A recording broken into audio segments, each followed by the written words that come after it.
जय हिंद, वंदे मातरम। स्वागत है आप सभी का आपके अपने चैनल SCS क्लासेस में। आशा करता हूँ आप लोग अच्छे होंगे और अच्छे से अपने SSC MTS की परीक्षा की तैयारी कर रहे होंगे। और उसी परीक्षा की तैयारी को और तेज़ करने के लिए हम लेकर आए हैं SSC MTS के टॉप 25 प्रश्न, जो कि प्रीवियस ईयर से लिए गए हैं और आपके लिए बहुत महत्वपूर्ण साबित होंगे। जिनका भी एग्ज़ाम 30 तारीख से होने जा रहा है उनके लिए बहुत ही महत्वपूर्ण क्लास साबित होगी। चलिए देर न करते हुए हम अपने प्रश्नों की ओर चलते हैं। पहले प्रश्न पर पहला प्रश्न देखिए, पूछ रहा है हमसे, निम्नलिखित में से किस गायिका को भारत रत्न से सम्मानित किया गया है? तो भारत रत्न से सम्मानित कौन सी गायिका है? उषा उथुप है, आशा भोसले, वाणी जयराम या लता मंगेशकर? तो इसका ठीक आंसर क्या होगा? इसका ठीक आंसर होगा लता मंगेशकर। जो लता मंगेशकर हैं इनको भारत रत्न कब दिया गया था? तो ये सन 2000 में इन्हें भारत रत्न दिया गया था। तो इसका ठीक आंसर क्या हो जाएगा? ऑप्शन 4 वाला हमारा ठीक आ जाएगा। और इनको भारत रत्न अगर पूछे कब दिया गया था तो 2001 में दिया गया था। चलिए अगले प्रश्न की ओर चलते हैं, प्रश्न नंबर 2 पर। प्रश्न नंबर 2 में पूछ रहा है, कौन सी प्रसिद्ध भारतीय नृत्यांगना जो राज्यसभा सदस्य के रूप में नामांकित होने वाली पहली महिला बनी थी? तो कौन सी पहली महिला बनी जो राज्यसभा में नामांकित हुई थी? भारतीय नृत्यांगना सितारा देवी, रुक्मणी देवी, मृणालिनी साराभाई या कमला कुमारी? तो इसका ठीक आंसर क्या हो जाएगा? इसका ठीक आंसर हो जाएगा ऑप्शन नंबर 2 वाला, रुक्मणी देवी अरुणडेल। ऑप्शन नंबर 2 वाला हमारा ठीक हो जाएगा। चलिए अगले प्रश्न, प्रश्न नंबर 3 देखिए, भारत में लोकसभा के लिए पहले आम चुनाव कब हुआ था? तो भारत में जो लोकसभा का पहला आम चुनाव कब हुआ था? तो ये जो चुनाव हुआ था वो हुआ था 1951-52 में, यानी दिसंबर से शुरुआत हुई थी। दिसंबर 1951 में शुरुआत हुई थी, दिसंबर 1951 में, और 52 तक चले थे। तो इसका ठीक आंसर क्या हो जाएगा? ऑप्शन 4 वाला हमारा ठीक आंसर हो जाएगा। चलिए अगले प्रश्न की ओर चलते हैं, प्रश्न नंबर 4 देखिए, बक्सर का युद्ध किस वर्ष हुआ था?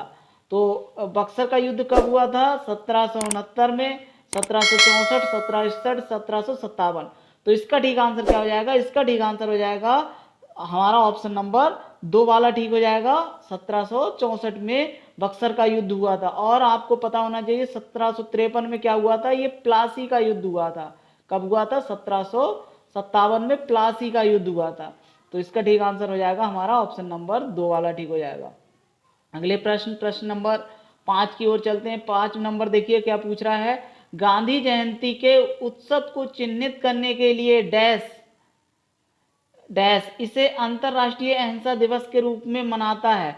कौन मनाता है? दक्षिण एशियाई क्षेत्रीय सहयोग संगठन, ग्रुप ऑफ 20, संयुक्त राष्ट्र या ब्रिक्स राष्ट्र? कौन मनाता है गांधी जयंती को अंतरराष्ट्रीय अहिंसा दिवस के रूप में?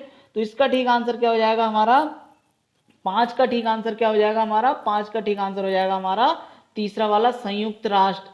संयुक्त राष्ट्र जो है गांधी जयंती कब मनाई जाती है? 2 अक्टूबर को मनाई जाती है। और इस दिन किसको मनाता है? अंतर्राष्ट्रीय अहिंसा दिवस के रूप में मनाता है। तो इसका ठीक आंसर क्या हो जाएगा? ऑप्शन नंबर 3 वाला ठीक हो जाएगा। चलिए अगले प्रश्न, प्रश्न नंबर 6 देखिए, अस्थि मज्जा में पाई जाने वाली कौन सी कोशिका शरीर के लिए मरम्मत प्रणाली के रूप में कार्य करती है?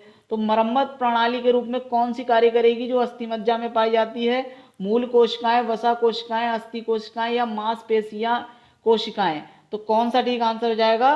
तो 6 का ठीक आंसर हो जाएगा हमारा पहला वाला, आ जाएगा मूल कोशिकाएं, जिन्हें स्टेम सेल कहते हैं। तो ऑप्शन कौन सा ठीक हो जाएगा? फर्स्ट वाला ठीक हो जाएगा। चलिए अगले प्रश्न, प्रश्न नंबर 7 पर चलते हैं। प्रश्न नंबर 7 देखिए, सिरपुर तीर्थ निम्नलिखित में से किस राज्य में है? सिरपुर तीर्थ जो है छत्तीसगढ़ में है क्या, बिहार, क्या उड़ीसा या उत्तर प्रदेश में? तो 7 का ठीक आंसर क्या हो जाएगा? ये ऑप्शन नंबर 1 वाला ठीक हो जाएगा हमारा, छत्तीसगढ़ में सिरपुर तीर्थ नामक स्थान जो है पाया जाता है। देखिए आप लोगों का जो पेपर है वो 30 तारीख से शुरू होने जा रहा है, इसलिए आप लोग डेडिकेट होकर क्लासों पर लग जाइए। और अगर आपने प्रीवियस क्लासें ना देखी हो तो हमारे चैनल पर जाकर उनको भी विजिट कर सकते हैं और आप अपनी तैयारी को परख सकते हैं कि आपने कितनी तैयारी करी है। अगर वीडियो अच्छी लग रही हो तो वीडियो को लाइक भी करते चले, जिससे कि हमारा मोटिवेशन बना रहे और आपको अच्छी से अच्छी क्लासें आपको आगे आने वाले समय में देते रहें। चलिए अगले प्रश्न की ओर चलते हैं। प्रश्न नंबर 8 देखिए, कारक लागत यानी फैक्टर कॉस्ट को किस नाम से और भी जाना जाता है? तो किस नाम से जाना जाता है? निवेश लागत, पूर्व कारखाना लागत, बाजार लागत या निर्गत लागत।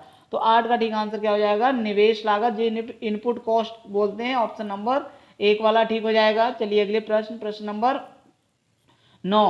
प्रश्न नंबर 9 में देखिए प्रश्न क्या पूछ रहा है, निम्नलिखित में से किस राज्य या केंद्र शासित प्रदेश में आत्म सुरक्षा की भावना को पैदा करने के लिए गांव और गांव के आसपास बुनियादी ढांचे की सुरक्षा सुनिश्चित करने के लिए ग्राम रक्षा गार्ड योजना की शुरुआत की गई है? तो किसमें की गई है? उत्तर प्रदेश, राजस्थान, जम्मू कश्मीर या लद्दाख में? तो 9 का ठीक आंसर क्या हो जाएगा? ऑप्शन नंबर 3 वाला ठीक हो जाएगा। जम्मू कश्मीर में कौन सी योजना शुरू की गई है? ग्राम रक्षा गार्ड योजना। चलिए अगले प्रश्न, प्रश्न नंबर 10 पर चलते हैं। प्रश्न नंबर 10 में पूछा है, भारत ने 2023 वर्ल्ड टेस्ट चैंपियनशिप का फाइनल ऑस्ट्रेलिया के खिलाफ खेला था। यह मैच कहाँ आयोजित हुआ था? तो पहली बात, 2023 में जो वर्ल्ड टेस्ट चैंपियनशिप हुई थी, इसका फाइनल मैच जो हुआ था वो ऑस्ट्रेलिया ने जीता था और भारत जो था इसका उप विजेता बना था। लेकिन पूछा है उसने कि ये हुआ कहाँ था फाइनल मैच? तो इसका ठीक आंसर क्या हो जाएगा? 10 का ठीक आंसर हो जाएगा लंदन में हुआ था। ऑप्शन नंबर 4 वाला हमारा ठीक हो जाएगा। चलिए अगले प्रश्न, प्रश्न नंबर 11 देखिए। प्रश्न नंबर 11 में क्या पूछ रहा है? प्रश्न नंबर 11 में पूछ रहा है, मार्च 2023 में डी गुकेश को प्लेयर ऑफ द ईयर पुरस्कार से सम्मानित किए गए। वह कौन सा खेल खेलते हैं? तो डी गुकेश जो है वो क्या खेलते हैं? क्या बैडमिंटन से संबंधित है, मुक्केबाजी, स्नूकर या शतरंज? तो ये एक शतरंज के खिलाड़ी हैं और ये बहुत छोटी सी उम्र में ही शतरंज के बहुत बड़े बड़े खिताब इन्होंने जीत लिए थे। इसीलिए 2023 में इन्हें प्लेयर ऑफ द ईयर पुरस्कार से भी सम्मानित किया गया है। तो इसका ठीक आंसर क्या हो जाएगा? ऑप्शन नंबर 4 वाला ठीक हो जाएगा। चलिए अगले प्रश्न, प्रश्न नंबर 12 की ओर चलते हैं। 12 देखिए पूछ रहा है, 2023 का जो inter continental cup football championship का फाइनल निम्नलिखित में से किस राज्य में आयोजित किया गया था? कहाँ आयोजित किया गया था? क्या तेलंगाना होगा, कर्नाटक, उड़ीसा या महाराष्ट्र होगा? तो 12 का ठीक आंसर क्या हो जाएगा हमारा? ऑप्शन नंबर 3 वाला ठीक हो जाएगा, उड़ीसा। क्या हो जाएगा? उड़ीसा। चलिए अगले प्रश्न, प्रश्न नंबर 13 देखिए, भारतीय संविधान का कौन सा अनुच्छेद यह आदेश देता है कि राज्य को कलात्मक या ऐतिहासिक रुचि के प्रत्येक स्मारक या स्थान की रक्षा करनी चाहिए? तो किससे कौन सा अनुच्छेद देगा? अनुच्छेद 50, अनुच्छेद 39 से अनुच्छेद 48 से अनुच्छेद 49। तो कौन सा ठीक आंसर हो जाएगा? 13 का ठीक आंसर हो जाएगा ऑप्शन नंबर 4 वाला 49। ठीक है। चलिए अगले प्रश्न, प्रश्न नंबर 14 की ओर चलते हैं। निम्नलिखित में से कौन सा भारत में माइक्रो फाइनेंस संस्थान का एक उदाहरण है? माइक्रो फाइनेंस का उदाहरण है, उदाहरण कौन सा है? तो इसका ठीक आंसर क्या हो जाएगा? इसका ठीक आंसर हो जाएगा माइक्रो फाइनेंस संस्थान का उदाहरण कौन सा हो जाएगा? बंधन बैंक। ऑप्शन नंबर 2 वाला ठीक हो जाएगा। चलिए अगले प्रश्न, प्रश्न नंबर 15 देखिए, निम्नलिखित में से कौन सी महात्मा गांधी की आत्मकथा है? महात्मा गांधी की आत्मकथा कौन सी है? माई ट्रूथ है या माई कंट्री माई लाइफ? तो माई कंट्री माई लाइफ किसकी है? लाल कृष्ण आडवाणी की है। मैटर्स ऑफ डिस्कशन ये और the story of my experiment with truth. तो इसका ठीक आंसर क्या हो जाएगा? 15 का ठीक आंसर हमारा हो जाएगा ऑप्शन नंबर 4 वाला ठीक हो जाएगा, the story of my experiment with truth. Option number 4 वाला जो ठीक हो जाएगा, ये महात्मा गांधी की आत्मकथा थी। चलिए अगले प्रश्न, प्रश्न नंबर 16, भारत की जनगणना 2011 के अनुसार दूसरे सबसे अधिक लिंगानुपात वाला राज्य कौन सा था? सबसे अधिक लिंगानुपात वाला नंबर 2 स्थान पूछ रहा है। तमिलनाडु, बिहार, केरल या असम? ज्यादातर बच्चे इसमें कौन सा ऑप्शन मार आएंगे? तो इसका ऑप्शन मारे आएंगे ऑप्शन 3 वाला केरल मारे आएंगे, जबकि ये प्रश्न गलत हो जाएगा क्योंकि केरल जो है वो पहले स्थान पर है लिंगानुपात में, लेकिन प्रश्न ने पूछा है कि दूसरे स्थान वाला लिंगानुपात में कौन है दूसरे स्थान पर? तो 16 का ठीक आंसर क्या हो जाएगा? ये तमिलनाडु हो जाएगा हमारा, ऑप्शन नंबर 1 वाला ठीक हो जाएगा, जबकि प्रथम स्थान पर केरल है। ठीक है, तो दूसरा स्थान पूछा है, दूसरा स्थान तमिलनाडु का हो जाएगा, ऑप्शन नंबर 1 वाला ठीक हो जाएगा। चलिए अगले प्रश्न, प्रश्न नंबर 16 पर चलते हैं। प्रश्न नंबर 16 देखिए पूछ रहा है, निम्नलिखित में से कौन सी गायिका आंध्र प्रदेश से है?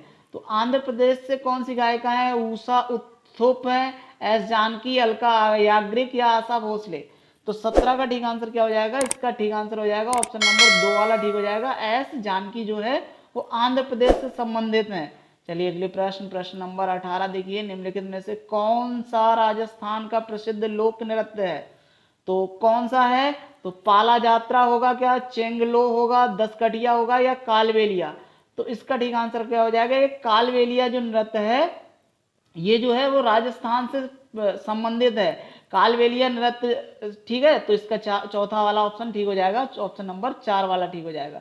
चलिए अगले प्रश्न नंबर 19 की ओर चलते हैं। 19 में देखिए, निम्नलिखित में से मुंशी प्रेमचंद्र द्वारा लिखित एक उपन्यास कौन सा है? प्रश्न ने पूछा मुंशी प्रेमचंद्र द्वारा कौन सा उपन्यास लिखा गया है? क्या गोदान है, गुनाहों का देवता, कितने पाकिस्तान या राग दरबारी? तो इसका ठीक आंसर क्या हो जाएगा? इसका ठीक आंसर हो जाएगा ऑप्शन नंबर ए वाला ठीक हो जाएगा। ये गोदान जो है वो मुंशी प्रेमचंद्र के द्वारा लिखा गया है, और मुंशी प्रेमचंद्र को क्या कहते हैं? उपन्यासों का सम्राट भी बोलते हैं। ठीक है, तो इसका ठीक आंसर क्या हो जाएगा? पहला वाला। और मुंशी प्रेमचंद को उपन्यासों का सम्राट भी बोला जाता है। चलिए अगले प्रश्न नंबर 20 पर चलते हैं। भारत का निम्नलिखित में से कौन सा राज्य दक्षिण पश्चिमी मानसून से वर्षा प्राप्त करने वाला पहला राज्य है? तो क्या तेलंगाना, राजस्थान, हिमाचल प्रदेश या केरल? तो इसका ठीक आंसर क्या हो जाएगा? 20 का ठीक आंसर हो जाएगा हमारा केरल। केरल जो है वो दक्षिण पश्चिमी मानसून से सबसे पहले वर्षा प्राप्त करता है, तो ऑप्शन नंबर 4 वाला ठीक हो जाएगा, केरल। चलिए अगले प्रश्न नंबर 21 देखिए, लंदन में आयोजित दूसरे गोलमेज सम्मेलन में कांग्रेस का नेतृत्व किसने किया था? तो जो देखिए कुल कितने गोलमेज सम्मेलन हुए थे? तो कुल 3 गोलमेज सम्मेलन हुए थे। और इसने पूछा है कि दूसरे गोलमेज सम्मेलन में कांग्रेस का नेतृत्व किसने किया था? तो दूसरे कांग्रेस के नेतृत्व में जो कांग्रेस का नेतृत्व किसने किया था गोलमेज में? तो ये थे महात्मा गांधी। महात्मा गांधी ने जो था वो दूसरे गोलमेज सम्मेलन में कांग्रेस का नेतृत्व किया था। तो इसका ठीक आंसर क्या हो जाएगा? ऑप्शन नंबर 3 वाला ठीक हो जाएगा। चलिए अगले प्रश्न नंबर कौन सा होगा? 22 नंबर देखिए, निम्नलिखित में से कौन सा कारक भारत की जलवायु को प्रभावित नहीं करता है? भारत की जलवायु को प्रभावित ना करने वाला कारक कौन है? पवन है, देशांतर, अक्षांश या ऊंचाई? तो ठीक आंसर क्या हो जाएगा 22 का? 22 का ठीक आंसर हो जाएगा ऑप्शन नंबर 2 वाला ठीक हो जाएगा। देशांतर जो है वो भारतीय जलवायु को प्रभावित ना करने वाला कारक है, ऑप्शन नंबर 2 वाला ठीक हो जाएगा। अगला प्रश्न नंबर 23 देखिए, अलामार्लेल वल्ली, अलार्म वल्ली एक नृत्यांगना है, तो कहाँ की नृत्यांगना है या किससे संबंधित है? कुचिपुड़ी, ओडिसी, भरतनाट्यम या कथक? तो इसका ठीक आंसर क्या हो जाएगा? 23 का ठीक आंसर हो जाएगा, ये भरतनाट्यम से संबंधित है, ऑप्शन नंबर 3 वाला ठीक हो जाएगा। जो अलारमेल जो है वल्ली एक कौन सी है? भरतनाट्यम नृत्यांगना है, तो ऑप्शन नंबर 3 वाला ठीक हो जाएगा। चलिए अगले प्रश्न नंबर 24 पे चलते हैं। कपड़ा मंत्रालय 2022-23 के अनुसार कौन सा राज्य कपास का दूसरा सबसे बड़ा उत्पादक है? तो दूसरा सबसे बड़ा उत्पादक कौन सा होगा? बिहार होगा, गुजरात, मध्य प्रदेश या महाराष्ट्र? तो 24 का ठीक आंसर क्या हो जाएगा? ये चौथा वाला ऑप्शन ठीक हो जाएगा। महाराष्ट्र जो है राज्य में कपास उत्पादन का दूसरा सबसे बड़ा उत्पादक हो जाएगा। चलिए ये क्लास हमारी लास्ट प्रश्न है क्लास का, और अगर क्लास अच्छी लगी हो तो वीडियो को लाइक, चैनल को सब्सक्राइब कर लें, जिससे कि आने वाले समय में आपको अच्छी से अच्छी वीडियो मिल सके। और हाँ, बेल आइकन को भी दबा दें, जिससे कि आपको लगातार नोटिफिकेशन मिलती रहे और आप अच्छे से अपनी तैयारी कर सकें। चलिए अगले प्रश्न की ओर चलते हैं। रासायनिक उद्योग में कच्चे माल के रूप में व्यापक रूप से उपयोग किए जाने वाले कैल्शियम हाइड्रोक्साइड के संतृप्त विलयन का सामान्य नाम क्या है? तो कैल्शियम हाइड्रोक्साइड क्या होता है? इसका फार्मूला होता है CaOH का होल ट्वाइस। तो इसका संतृप्त विलयन का नाम क्या होगा? जला हुआ चूना होगा, या बुझा हुआ चूना, या चूना पत्थर, या कैलोमल? तो 25 का ठीक आंसर क्या हो जाएगा? इसे कहते हैं बुझा हुआ चूना। बुझे हुए चूने का फार्मूला आप लोग याद रख सकते हैं, CaOH का होल ट्वाइस, या बुझा हुआ चूना जो कहते हैं। ठीक है, तो इसका ऑप्शन नंबर 2 वाला ठीक हो जाएगा। इस तरह हमारी क्लास समाप्त होती है। क्लास अच्छी लगी हो तो वीडियो को लाइक, चैनल सब्सक्राइब ना किया हो तो चैनल को भी सब्सक्राइब कर लें। जय हिंद, जय भारत, धन्यवाद।